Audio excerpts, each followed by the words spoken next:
ये जो अब हो रहा है ना आज के दौर के अपर, ये मैंने 2007 में कर दिया था, तो इन सब का ब्रांड एम्बेसडर मैं हूँ। क्या मेरी वो रिस्पॉन्सिबिलिटी है एज अभिनेता? मैं कोई पॉलिटिशियन तो नहीं हूँ, अगर कंटेंट होता तो ये बीप लगाने वाले मैटर नहीं चलाने पड़ते।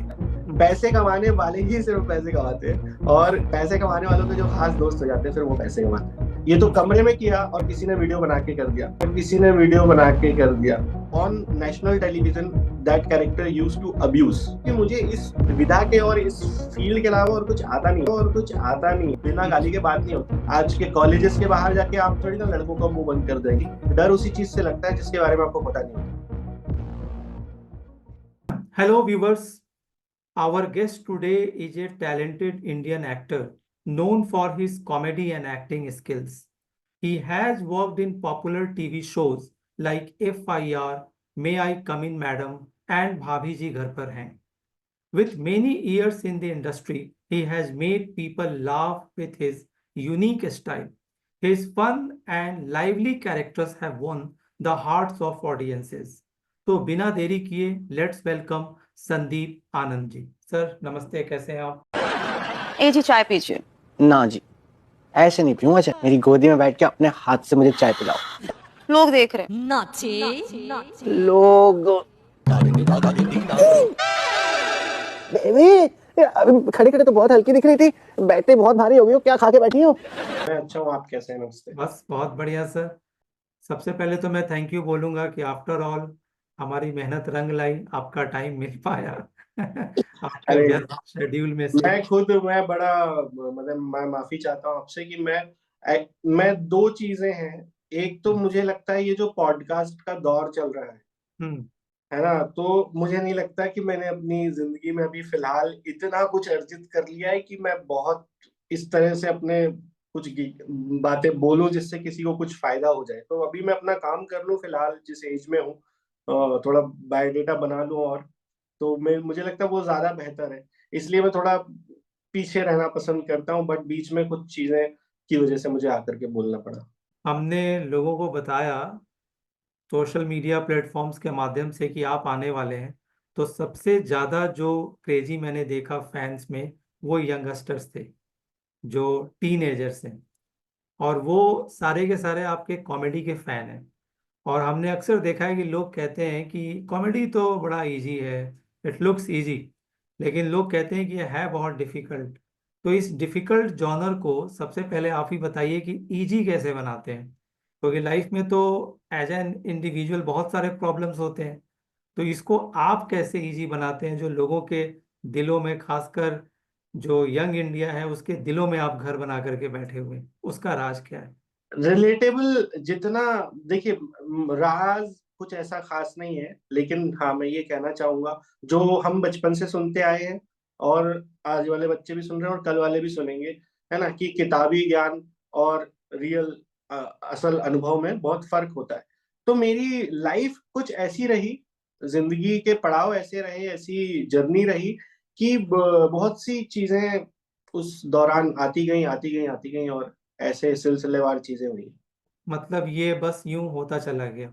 यही कहेंगे जो, क्योंकि सोचते तो, देखिए, हम मुझे लगता है कि हम लोग सोचते हैं सब, लेकिन जो हम्म। होना है वो होता है, वो आपके हाथ में नहीं होता। तो इसका मतलब ये नहीं कि आप हाथ पे हाथ रख करके बैठ जाए, आप अपना काम तो करते रहेंगे ऑब्वियसली। तो जो मैंने सीखा है, जो मुझे आता है, वो मैं करता रहता हूँ। तो आप सर रियल लाइफ में कॉमेडी पसंद करते हैं? घर में, परिवार में, दोस्तों के साथ कॉमेडी करते हैं, या वैसे संजीदा इंसान हैं आप? नहीं, क्यों नहीं, क्यों संजीदा रह के क्या मिल जाएगा? हम्म। और संजीदा, मुझे संजीदा लोग पसंद नहीं है। और मतलब किस बात की संजीदगी? वैसे ही जिंदगी में आपने कहा कि इतने सारे हम्म। प्रॉब्लम्स हैं और ये सब हैं, और कॉमेडी को हम लोग सरल सरल हम लोग नहीं, वही रिलेटेबल जितना मैंने ये प्रैक्टिकल एक्सपीरियंस से जो चीजें चुनी है, तो वो रिलेटेबल हम्म। बनाती हैं हम्म। उन सारी चीजों को। तो हम्म। इसलिए वो लगता है कि आसान है, पर है नहीं। मतलब वो अनुभवों से जो गुजरना है वो आसान नहीं है।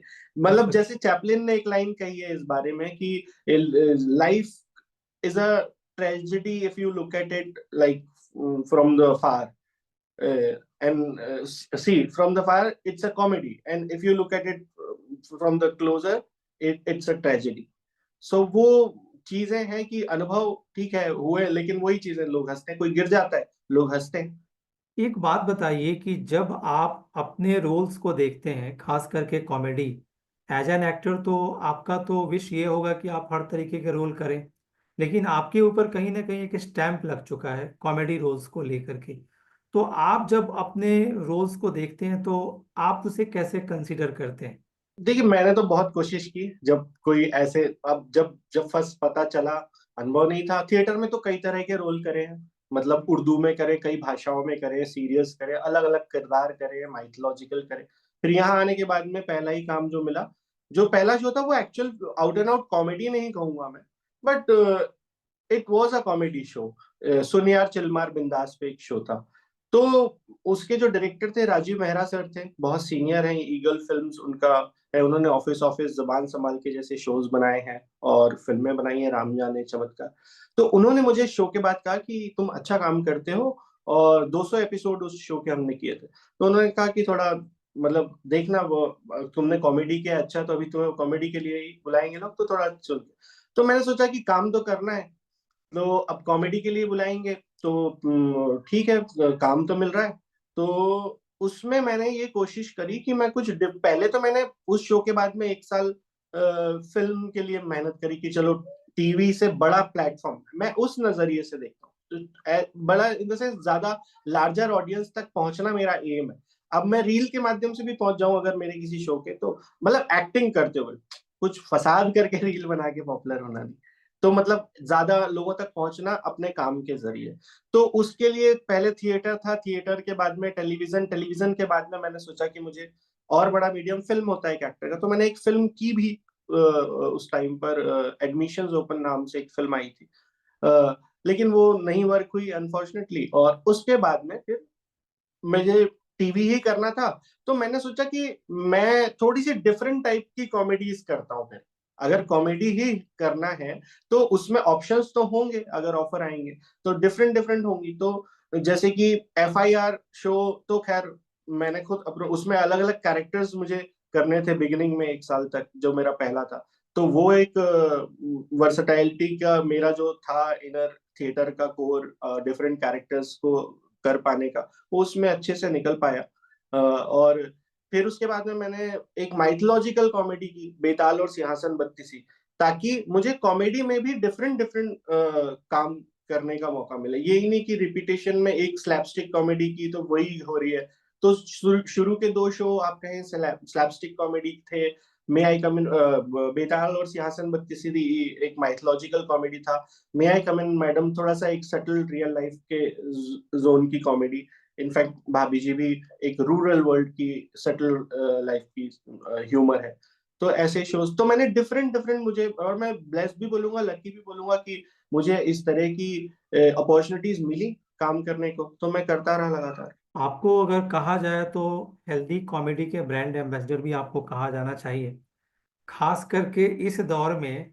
आपने न्यूज़ देखा होगा, अखबार पढ़ा होगा कि कॉमेडी के नाम पर क्या क्या हो रहा है। कई लोगों को एक्चुअली एक्चुअली जी। सॉरी, मैं आपको कट करूंगा, पर मैं बोलूंगा कि ये जो अब हो रहा है ना आज के दौर की, आप ये मैंने 2007 में कर दिया था, तो इन सब का ब्रांड एम्बेसडर मैं हूँ एक तरह से। मेरा जो पहला शो था सुन यार चिलमार, वो एक नेशनल चैनल पे टेलीकास्ट होता था, और जो मेरा कैरेक्टर था उसमें, मेरे ख्याल से उसके पहले कोई एक आध फिक्शनल कैरेक्टर टेलीविजन में रैपर का दिखा होगा इंडियन ऑडियंस को, बट वो अपने आप में, क्योंकि 200 एपिसोड किसी शो के बनना कोई फ्लॉप शो के नहीं बनते। तो और आज भी उसके कमेंट्स मुझे लोग करते हैं। और रैपर, और उसके बाद में वो on national television, that character used to abuse, he used to say BC, that word. So but it used to beep in the show, but it got telecasted on the national television. So I did that in 2007. So ये सब, तो फिर मैंने चुना, मतलब वो तो मेरी beggars can't be choosers, that was my first show and that was a very very good show. It was India's friend, अगर ऐसा बोला जाए तो गलत नहीं होगा, जिस लेवल की उसकी फैन फॉलोइंग थी, या लोगों ने जिस तरह से उसको एंजॉय किया, 5 दोस्तों की एक कहानी, बाकी के किरदारों को भी लोगों ने बहुत पसंद किया था उसमें। तो लेकिन वो रियल लाइफ के कैरेक्टर्स थे। तो आज की अपने अपने ही सवाल में आपने आज जोड़ा, तो रियल लाइफ मतलब आपने आज की बात की, तो वो भी आज है, आज का हम उससे मुंह तो नहीं फेर सकते, वो सच्चाई है। आज के कॉलेजेस के बाहर जाके आप थोड़ी ना लड़कों का मुंह बंद कर देंगे कि मत बातें करो ऐसे गाली बक करके, वो तो करते हैं। ये तो कमरे में किया और किसी ने वीडियो बना के कर दिया, आप उनको कैसे रोकेंगे? तो मानसिकता बदलना वो टास्क हो सकता है, ये इस तरह के एक्शन लेकर के। तो आपको तो पता है कोर में क्या चल रहा है, तो ये ऊपर से आप बंद करके क्या करोगे? देखिए मैडम, मैं बहुत ही प्रतिष्ठा, अनुशासन और परंपरा वाली लड़की हूँ, मुझे कोई छेड़ता क्यों नहीं? अरे तो हम छेड़ देते हैं। और ये हमारी कार है, ये हम है, ये हमारी पार्टी हो रही है। जुआ करके पर जब आप स्कूल डेज में होंगे, कॉलेज डेज में होंगे, तब भी ये चीज होती थी? बिल्कुल होती थी। होती थी। अरे सर, मैं उज्जैन से हूँ, मालवा से, बिना गाली के बात नहीं होती। जैसे पंजाबी लोगों का एक गाली गाली नहीं मानी जाती, यही मैं बताना चाह रहा हूँ कि उस किरदार में भी वो जो था सुनिया चिलमार का, मेरा चैलेंज ही ये था कि वो गाली बकता है बच्चा, लेकिन वो गाली गाली नहीं लगनी चाहिए कभी भी, वो उसका एक पैटर्न है बोलने का।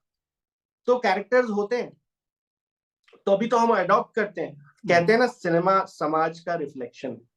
तो कहाँ से आ रही है चीजें? तो वही तो हो रही, तो घर में हो रही। सबसे पहले अपने घर के अंदर बंद करें, जो अब्यूजेस होते हैं घरों में वो बंद हो, वहां से शुरुआत है।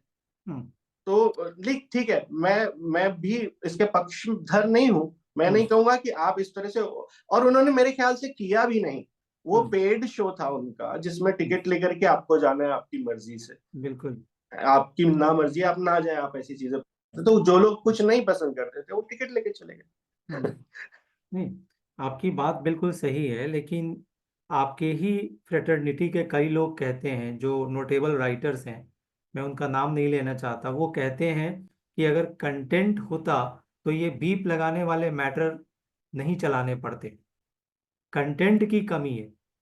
और दूसरी बात, आपने कहा कि समाज का मिरर है, रिफ्लेक्शन है, तो हर चीज को रिफ्लेक्ट किया जाए ये जरूरी तो नहीं? बिल्कुल बिल्कुल बिल्कुल, मैं सहमत हूँ इस बात से। हर चीज को रिफ्लेक्ट किया जाए ये भी जरूरी नहीं, एक पर्दादारी भी होती है, एक कुछ चीजें होती हैं जो बिल्कुल खुल करके वैसे नहीं आनी चाहिए। इसके लिए सिनेमा में कैटेगरीज है जो सेंसर बोर्ड तय करता है, उन सबको देख करके। यूट्यूब पर ऐसा कुछ नहीं है, तो मेरे ख्याल से गवर्नमेंट उसके लिए भी काम कर रही है, शायद इस पर भी इस तरह के आ जाएंगे जिससे कि इन पे भी क्योंकि मैं खुद डरा था। मैंने अपने आप मेरा एक पॉडकास्ट देखेंगे तो मुझसे एक सवाल किया गया था उसमें कि आपको क्या मतलब फ्यूचर में आपको क्या लगता है? मुझे लगता है, मैंने बोला था उसमें कि मुझे एआई से बहुत डर लगता है, क्योंकि टेक्नोलॉजी के नुकसान भी होते हैं, फायदे भी होते हैं, बट नुकसान आपको पता नहीं होते, और डर उसी चीज से लगता है जिसके बारे में आपको पता नहीं होता। तो वही बात थी। तो अब आ रही है धीरे धीरे, एआई तो खुल रहा है कि क्या क्या सक्षमताएं है इसकी। हाँ, एआई के बारे में तो ये भी कहा जा रहा है कि एआई बहुत कुछ रिप्लेस कर सकता है, लेकिन आपके टैलेंट को, आपके हुनर को रिप्लेस नहीं कर सकता। हाँ, ये तो इसका कोई सब्स्टिट्यूट नहीं हो सकता, चाहे आप कितना भी डेवलप कर लें। नहीं, तो फिर मशीनें ही हैं अंततः, तो मशीनों को चलाएगा तो इंसान ही ना, खुद तो नहीं चलेंगी, तो वो तो रहेगा ही। आपका जो एक पॉपुलर सीरियल था है भाभी जी घर पर हैं, तो उसके ऊपर अब एक फिल्म बन रही है, तो आप उस फिल्म के हिस्सा हैं? मतलब मुझे इतना, मतलब मुझे क्योंकि जो प्रोड्यूसर हैं शो की उनसे मेरी बात होती रहती है, तो मुझे ये बात पता चली थी, और अब तो न्यूज में भी है, सभी को पता है। जब उन्होंने बनाने का निर्णय लिया था तब उन्होंने मुझे बताया था कि फिल्म बना रहे हैं, तो मैंने उनको कॉन्ग्रेचुलेट किया था बस। तो आप मतलब उस फिल्म के हिस्सा नहीं है? तो मतलब अगर वो बन गई है तो नहीं ही हूँ। बहुत ट्रिकी आंसर आपने दिया।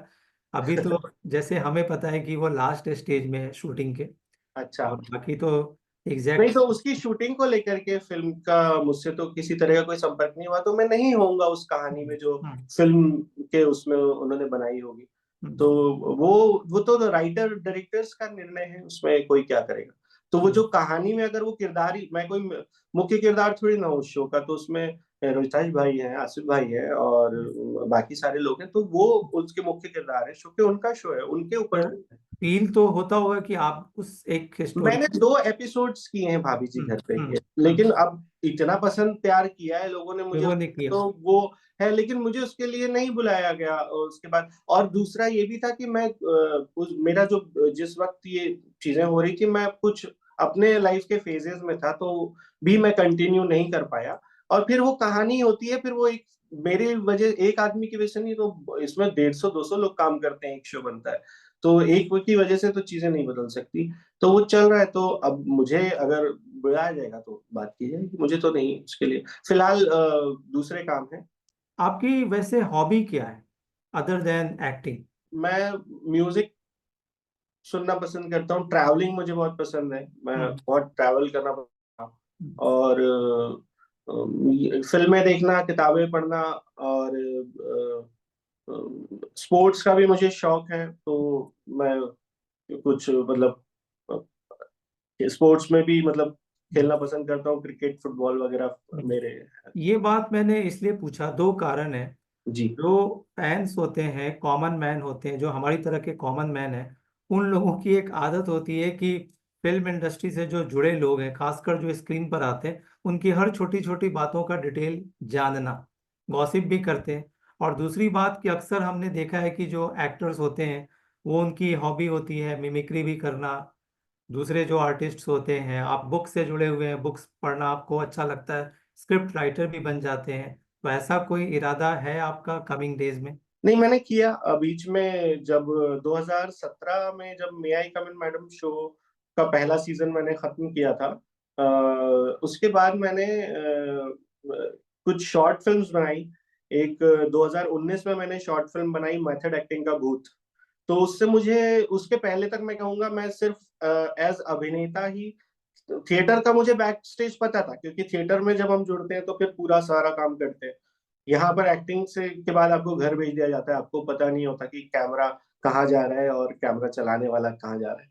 लेकिन जब मैंने खुद शॉर्ट फिल्म्स बनाई, तो मुझे एक एक चीज के बारे में पता लगा, क्योंकि एक फीचर फिल्म बनाना और एक शॉर्ट फिल्म प्रॉपर तरीके से, मतलब फिल्म की तरह वाली शॉर्ट फिल्म की मैं बात कर रहा हूँ, जो फिल्म कैमरा पे शूट होके, जिसका पूरा प्रोसेस एक फीचर फिल्म की तरह ही होता है, बस उसका ड्यूरेशन 2 घंटे 3 घंटे, इसका 20 मिनट मैक्स। तो मुझे पूरी बैक स्टेज की प्रोसेस का नॉलेज, और मैंने सीखा भी। मैं जिस जिस प्रोसेस में था उस फिल्म के ड्यूरिंग, उसको बनाते वक्त, जैसे कि जब मैं सबसे पहले तो राइटिंग प्रोसेस में, जो मेरे दोस्त हैं मुकुल श्रीवास्तव ने लिखी है वो फिल्म, बहुत अच्छे राइटर हैं। अभी नाम नमक निशान एक अमेजोन पे शो की कहानी उन्होंने लिखी है, और भी कई उन्होंने लिखे हैं प्रोजेक्ट। तो वो, और हम जब ब्रेनस्टॉर्मिंग करते थे उस आइडिया के ऊपर, तो काफी कुछ राइटिंग के बारे में मैं सीख रहा था, तब तक मैंने प्रोफेशनली कुछ नहीं लिखा था। और उसके बाद में फिर डायरेक्शन के बारे में बात जब आई, तब मैं कई डायरेक्टर्स को देखा भी था काम करते हुए, जिनके साथ काम किया था, और फिर कईयों के बारे में पढ़ा, जो इंटरनेट के फायदे हैं कि हम आजकल जान सकते हैं आसानी से चीजें। तो उसके बाद में फिर जब शूटिंग हुई, ऐसे जो भी प्रोसेस होती है, एडिटिंग से लेकर के साउंड, एक एक छोटी छोटी, तो पूरी एक लर्निंग हो गई। तो आगे अगर आपका ये सवाल है कि प्रोफेशनली मैं करूंगा, तो मैं सच बोलना चाहूंगा कि मैं सच में सिर्फ एक्टिंग करना चाहता हूँ। मैं सच में सिर्फ एक्टिंग करना चाहता हूँ, ये सच है। अब ये तो बाकी चीजें इसलिए हैं क्योंकि मुझे इस विधा के और इस फील्ड के अलावा और कुछ आता नहीं है, और मेरा मन भी नहीं लगता। तो अगर मुझे बाय द टाइम कोई अच्छे रोल्स नहीं है, या मजबूरन काम करने का मेरा कोई मन नहीं है अब, इतने साल काम करने के बाद में, तो वैसे ही कम काम करना, थोड़ा अच्छे अच्छे, मतलब चूजी होके काम करना, ये मुझे पसंद है। तो यही प्रोसेस है।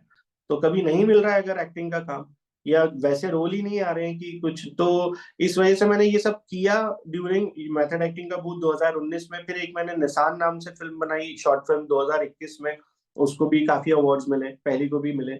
तो वो मैंने राइटिंग भी की, तो SWA जो स्क्रीन राइटर एसोसिएशन का मैं मेंबर भी बना उस दौरान। तो प्रोफेशनल राइटिंग में मैंने अब तक वो शॉर्ट फिल्म लिखी, और उसको NFDC का एक फेस्टिवल अभी 2023 में बेस्ट स्टोरी के लिए अवार्ड भी मिला है मुझे, असम गवर्नमेंट से। एक बात आपसे पूछनी है, एक ये इस बात में कितनी सच्चाई है आप बताइएगा। वैसे तो कोरोना के दौर में हमें बहुत अगली एस्पेक्ट भी देखने को मिला, जो फिल्म पर्सनालिटीज हैं उनके पर्सनल जो उनकी जो सफरिंग्स थे उसको हमें देखने को मिला। एक आम राय है कि जो फिल्म वाले हैं, खास करके जो एक्टर्स लोग होते हैं, वो पैसे बनाते नहीं हैं, पैसे छापते हैं। बहुत पैसा होता है उनके पास, हम्म। लाखों करोड़ों। मतलब कि एक घड़ी भी पहनेंगे तो लाखों की पहनेंगे, चश्मा भी लाखों का होगा। तो इसमें कितनी सच्चाई है आप बताइए। देखिए, जब मैं सच बताऊं, जब मैं टीवी कर रहा था तो मेरे दिमाग में एक बात आई। पैसे तो मेरे पास थे काफी, और मुझे लगता था कि मैं इतने पैसे का, क्योंकि आया मैं मिडिल क्लास या उससे भी नीचे बहुत बहुत गरीब परिवार से शुरू से बताऊं तो पैसे निकला। तो मैं कहा यार, इतनी महंगी महंगी चीजें पहननी तो पड़ेगी, पार्ट ऑफ जॉब है। क्योंकि मेरा पहला जब ऑडिशन, जब मैं पहले भटक रहा था तो मुझे भगा देते थे, लेते ही नहीं थे अंदर। मेरे रहन सहन ही ऐसा था, उज्जैन का लड़का, मतलब कोई रहन सहन ही नहीं था। कपड़े भी अजीब से पुराने पैटर्न के, ऐसे टेलर के सिले हुए कपड़े, ये सब। तो एक मुझे काम मिल गया था खुशकिस्मती से, उसमें से मुझे 2,500 रुपये मिले थे। तो मैं सबसे पहले जाके थोड़े ब्रांडेड और ढंग के कपड़े खरीदे थे। तो मुझे बहुत तवज्जो मिली फिर अगली बार ऑडिशंस और इस सब में। एंड एक आपका होता है ना इम्प्रेशन, फर्स्ट इम्प्रेशन, तो अपने आप को थोड़ा सा ग्रूम कर लेना। तो मुझे फिर ये टेलीविजन करते हुए, अब तो मैं खरीद सकता हूँ, इतने पैसे हैं, लेकिन फिर मैंने कहा कि यार किसको बताऊंगा कि यार ये देख, ऐसे दिखा दिया है कि यार ये असली है। ऐसे कोई बोलता तो है नहीं, चाहे जिसने पहनी भी हो। वो थोड़ी ना लोगों को ऐसे बोलता, देख मैंने रोलेक्स पहनी है, जो पहनने वाले होते। तो फर्स्ट कॉपीज वगैरह मिलती है बहुत सारी। तो मैंने कहा जो देख रहे पिक्चर्स में, टीवी में, तो मैंने पहने अपने उसमें। क्यों, लोगों को तो वही लगता है कि इतने, जैसे आपने जो सवाल किया कि बहुत पैसे कमा, तो ऐसा नहीं होता है। पैसे कमाने वाले ही सिर्फ पैसे कमाते हैं, और पैसे कमाने वालों के जो खास दोस्त हो जाते हैं फिर वो पैसे कमाते हैं। और फिर या तो फिर एक दूसरा होता है कि या तो आपकी किस्मत है, अगर आप लगातार मेहनत करते रहो तो कामयाबी आपको मिलेगी, अमरीश पुरी साहब की तरह 40 में, नहीं तो इरफान साहब की तरह 45-40 में जाके उस लेवल का फेम या चीजें। तो इट डिपेंड्स। तो जो जिनके पास जेन्युइन है, जैसे बहुत बड़े स्टार्स की बात करेंगे, तो वो ऑब्वियसली पहनते भी हैं यार। ऐसी बात नहीं है कि बिल्कुल ही सभी नकली पहन के घूम रहे हैं, लेकिन most of the people I had seen in the industry are wearing fake और the copies, because nobody check them. कि ऐसे वो बड़ा सामाजिक तौर पे बड़ा बुरा हो जाएगा ना, अगर किसी का आपने घड़ी निकलवा के और प्रूव कर दी इसने फेक पहनी हुई है वाकई वो इजी भी नहीं है। इजी भी नहीं है। सही है। अच्छा, आप अपने आप को कैसे एंटरटेन नहीं, करते हैं? कुछ चीजें मैं असली भी पहनता हूँ, मैं भी थोड़े बहुत ब्रांड का शौकीन तो रखता हूँ, ऐसी बात नहीं है। तो पता चला कल को मैं कुछ भी पहना तो लोगों को लगे तो नकली पहन के घूम रहा ये अच्छा कि आपने बता दिया। है। इसलिए मैंने डिस्क्लेमर चला दिया यहाँ पर। अच्छा, आपको देख करके तो लोग एंटरटेन होते हैं, फ्री टाइम में आपको देखते हैं अलग अलग रोल्स में। आप अपने आप को एंटरटेन कैसे करते हैं? गेम्स खेलता हूँ। हम्म। अभी मैं थोड़ा सा और नए गेम्स, ग्राफिक गेम्स एक्सप्लोर कर रहा हूँ जो मैंने नहीं किए थे। उसमें काफी आपको स्टोरी वाइज भी चीजें सीखने को मिलती है, नए जमाने की चीजें। मुझे बच्चन साहब से ये इस बात की बहुत इंस्पिरेशन मिलती है कि हमेशा मैंने देखा है, जब से मुझे तो 15-16 साल हो गए यहाँ पर काम करते हुए अब, और वो तो महानायक कब से हैं। तो मैंने उनको ही देखा सबसे पहले, जब ये 2008-9 में जब फेसबुक, ट्विटर और सारी चीजें जब शुरू हो रही थी, और ये सब इंटरनेट वगैरह प्रॉपर तरीके से, सबसे पहले हर प्लेटफॉर्म पे वो सबसे बड़े सेलिब्रिटी होने के बावजूद अवेलेबल थे। तो मैंने कहा इसको कहते हैं समय के साथ चलना, इतना अपडेटेड रहना, लोगों से जुड़ के रहना। तो टेक्नोलॉजीज के, हर टेक्नोलॉजी का, और ये भी होता है कि जो जिस स्तर पर इंसान होता है उसके पास उस तरह की इंफॉर्मेशन होती है, तो उसके सहारे भी फिर वो और क्लाइम करता है सक्सेस। आपने बच्चन जी का नाम लिया और इंफॉर्मेशन भी आपने वर्ड यूज किया।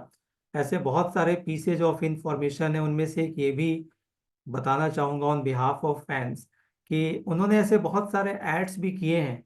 जब हम उनको देखते हैं तो हम कहते हैं कि क्या ये अपने घर के बच्चों को ये बोलेंगे कि आप इसको कंज्यूम करो।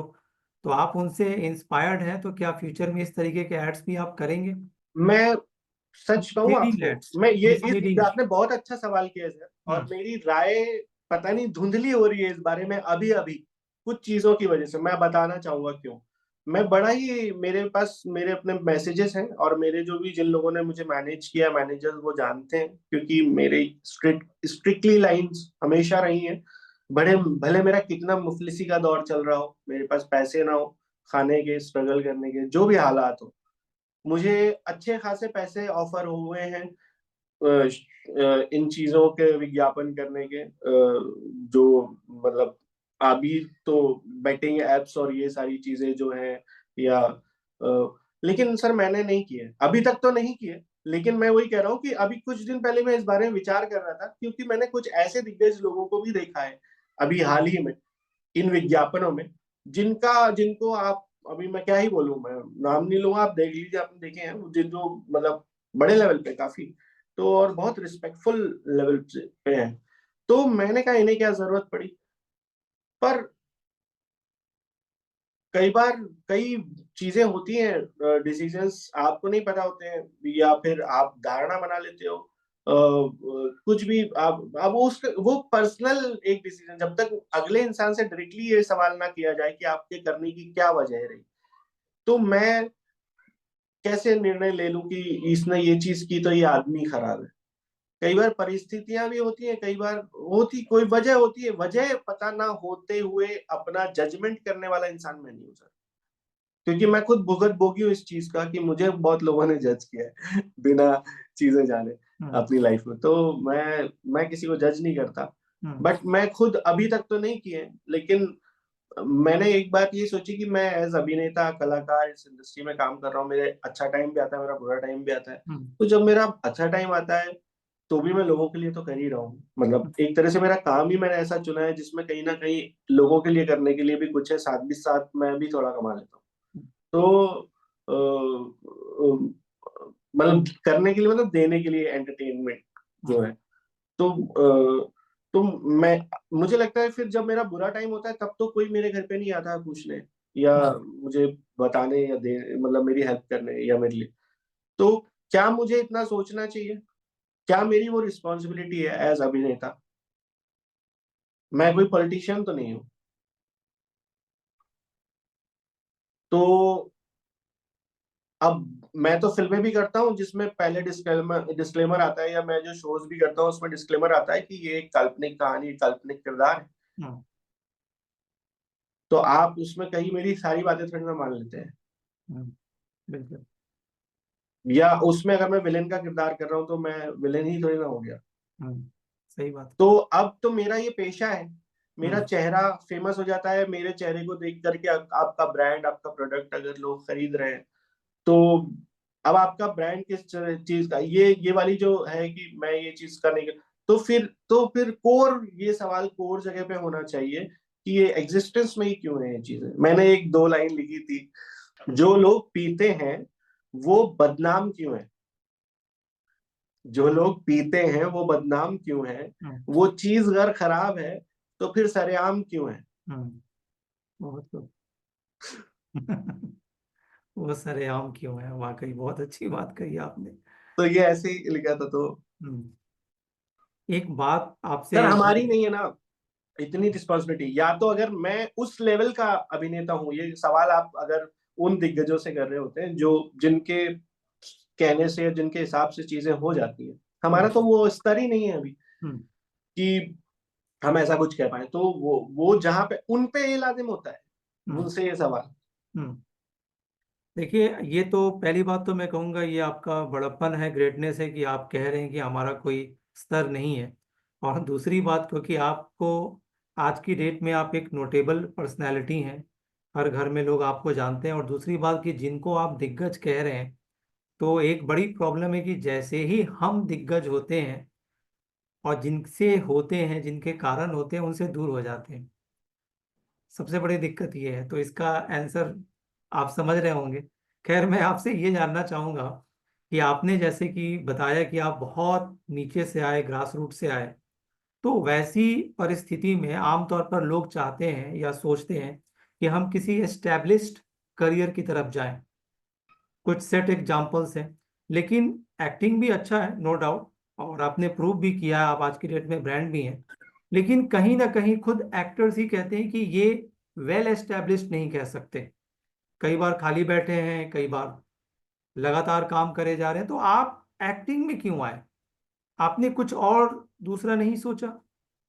मैंने एक जॉब की थी बैंक में, 2005 की बात है शायद, 5 या 6। ICICIdirect.com लॉन्च हुआ था तब। अब कौन सा ईयर था, 5 या 6 एग्जैक्ट आ मुझे इतना याद है। तो वो जॉब 6 महीने करने के बाद में मेरे को बिल्कुल मजा नहीं आया। वो सारे पैसे से मैंने प्ले प्रोड्यूस करके एक इडिपस नाम का नाटक है, वो उज्जैन में स्टेज भी कर दिया था। उसके पोस्टर भी चिपवाए थे, उसके लोकल टीवी चैनल पे ऐड भी चलवा दिए थे। वो पहली बार हुआ था शहर में। कभी किसी में थिएटर के नाटक के ऐड कौन चलाता है न्यूज पे, ये सब कर लिया। तो उस पैसे से तो घर पे भी फिर परेशानी थी, कोई इतनी फैमिली वैसी तो थी नहीं। तो फिर कि करता हूँ कुछ करके थिएटर लगातार कर रहा था और प्रोफेशनली भी करता था, पैसे भी मिलते थे थोड़े बहुत थिएटर से, तो जेब खर्च निकल जाता था। फिर इधर उधर और भी काम कर लेता था कुछ कुछ।